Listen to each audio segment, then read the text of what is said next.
Rashawn Gidwani for Pitch Media. Welcome back to another episode of Tea Time Tuesday, our regular fireside chats with financial analysts, industry professionals, and finance experts, through which we hope to tell you about stocks you should look at, industry trends you should follow, and matters which will help you become a more savvy investor. Today, we're going to be discussing traits of a successful trader with Yi and Alvin. Hi, Alvin and Yi. What's the most important thing a trader should do and remember? Hi. I think we both feel that an overemphasis on technical elements can actually lead to the downfall of a trader.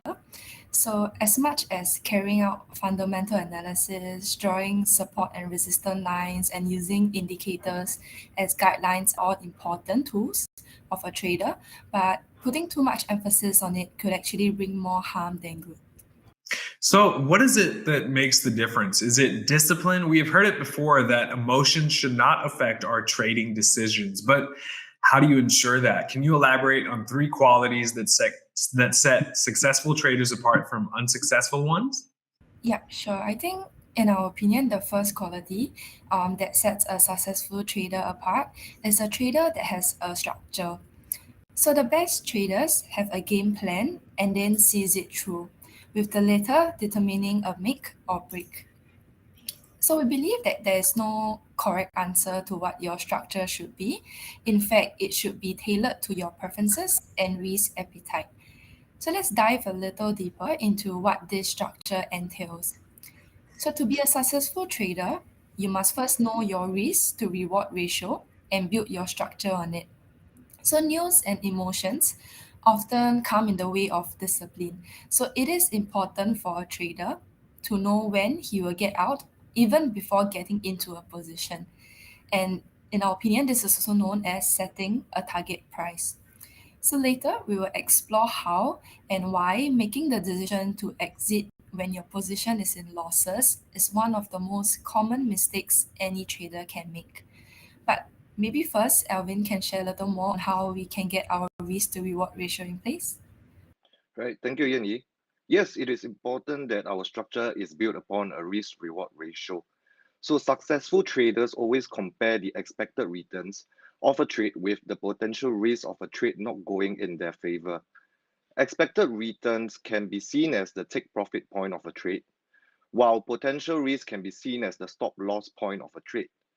Before entering into a position, successful traders define 3 points: entry point, stop loss point, and take profit point. Then they calculate the potential risk to reward ratio based on these 3 points. One of the commonly used risk reward ratios for traders is the 1-to-3 ratio. So this equates to expected returns being at least 3 times the amount of potential losses. If the trade does not give such returns after your analysis, do not enter into that position and look for other opportunities. It is important that traders stick to their risk-reward ratios to ensure that even if their losing trades are more than their winning trades, their entire portfolio could still make an overall profit. So here's an example. Assuming that a trader or trader A, after doing his analysis, has entered into 10 different positions with all stop losses at $1 below the entry point, with a 1-to-3 risk reward ratio, this means that his take profit point for all 10 positions will be $3 above the entry point. Even if the trader makes 7 losing trades and 3 winning trades, he will still earn a net profit of $2, as 7 multiplied by -1 plus 3 multiplied by 3 will give you 2. Therefore, it is important that traders must have a risk-reward ratio with the reward component more than the risk component. What's number 2? After you have determined your potential entry point, identify your stop loss and take profit price point based on your risk to reward ratio. The next step that we feel being a successful trader will be to stick to the plan throughout the entire course. So more often than not, traders do not see their predetermined plans run the full course. And here are 3 reasons why and how it could hinder a trader's success. So the first reason that could hinder a trader from sticking to his initial plan can be explained by the prospect theory. So many traders enter into a position with a predetermined target price only to close their position and take profit too early. If this sounds familiar, it is actually a scenario where we have allowed our emotions to take control of our trading positions. In behavioral economics, this is also known as the prospect theory. In this theory, they found that when humans are in the gain domain, they tend to be more risk averse. A risk averse position prefers lower returns with certainty rather than higher returns with uncertainty. Therefore, when faced with unrealized profits, most traders tend to close the position too early only to see it hit the supposed target price. Conversely, sometimes traders enter into a position with a predetermined stop loss but end up closing the position way below the supposed stop loss price. This trader has also fallen victim to the prospect theory. The fear of realizing a loss can also cripple a trader, prompting him to hold on to a losing trade long after the stop loss price. Based on the theory, humans in the loss domain tend to be more risk taking than usual. It is only when traders come to realize that their chances of a comeback has been reduced to minimal that they close their position. But this often falls way below their initial targeted stop loss price. Therefore, the psychological effects of experiencing a loss or even facing the possibility of a loss can induce risk taking behavior, which could make realized losses even more likely or severe. So the next reason that could hinder a trader's success would be known as the endowment effect. Do you recall setting a targeted take profit point only to shift it higher after you have entered into a position? If the answer is yes, you could have fallen prey to the endowment effect, the second behavioral theory that hinders many from becoming a successful trader. The endowment effect describes a situation where an individual places a higher value of an item that they already own than the value they would place on the same item if they did not own it. A social experiment was carried out with students where some of them were given a mark while the rest were not. They were then asked to indicate the selling price of the mark. The results show that the students who were given the mark tend to place a higher selling price than those who did not own the mark. Therefore, when a trader manages to enter into a position, he may alter the take profit price of the position to be higher than what was planned. Now, lastly, have you bought into a position way above your targeted entry point or close your positions way above your stop loss point? It could be due to herd instinct, resulting in panic buying or panic selling. So Warren Buffett once said, be greedy when others are fearful, and be fearful when others are greedy. However, most traders become fearful when the markets are selling off, resulting in panic selling of their positions, even though it has not reached its stop loss point.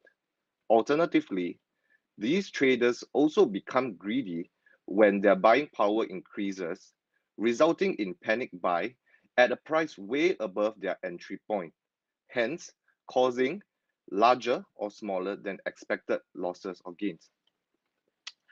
Herd instinct behavior describes humans' tendency to react to the actions of others and follow their lead. This is similar to animals reacting in groups when they stampede in unison out of danger.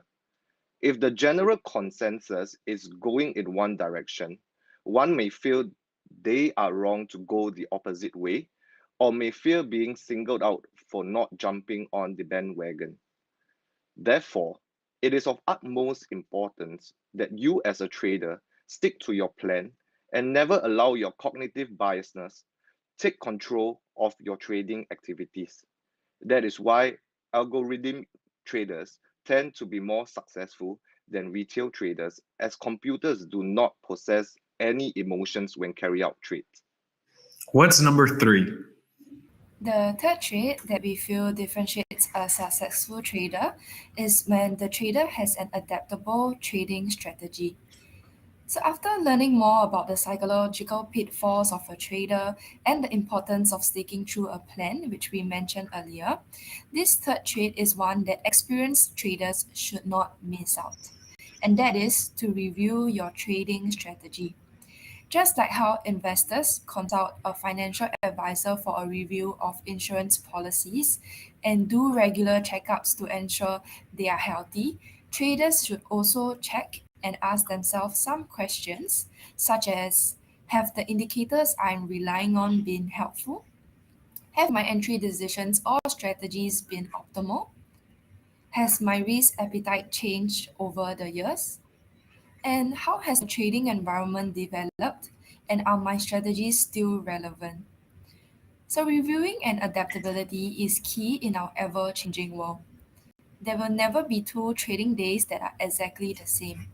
This constant change will, however, only cause problems for traders who fully rely on textbook examples of a strategy. When it boils down to implementation, an inflexible trader will lose the ability to adapt in the face of external factors such as more volatility, less volatility, a stronger or weaker trend, or even a range. Successful traders hence constantly review their strategy and ensure that it is prepared to weather all types of market conditions.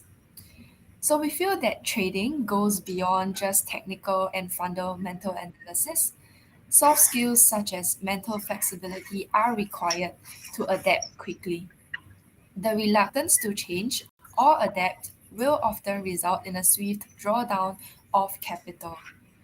To conclude, we hope this sharing on the traits of a successful trader will assist you in your trading journey.